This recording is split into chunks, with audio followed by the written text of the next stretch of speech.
Hello friends, पावसाळा ऋतू हा सर्वांना हर्षोल्लासाचा, आनंदाचा आणि हिरवागार असा असतो. परंतु त्यामध्ये आपली हेल्थ मेंटेन ठेवणं ही फार गरजेचं असतं आणि आपली ओव्हरऑल हेल्थ ही सुरुवात होते ओरल हेल्थपासून.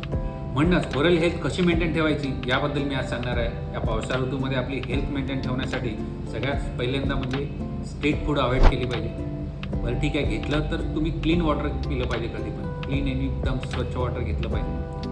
आणि काही पण खाल्ल्यानंतर शक्यतो माउथवॉश आवर्जून वापरलं पाहिजे, ज्यामध्ये क्लोरेजिन असेल असं माउथवॉश तुम्ही वापरा.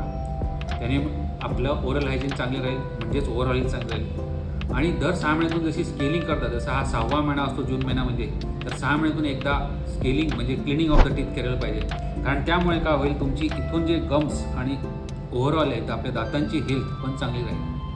आणि सीझनल जे फ्रूट्स व्हेजिटेबल असतात पावसाळ्यात अवेलेबल, ते तुम्ही घेतले पाहिजे. त्यामुळे आपली ओव्हरऑल हेल्थ ऑटोमॅटिकली चांगली राहील जर तुम्ही ओरल हेल्थ मेंटेन ठेवली तर. थँक्यू.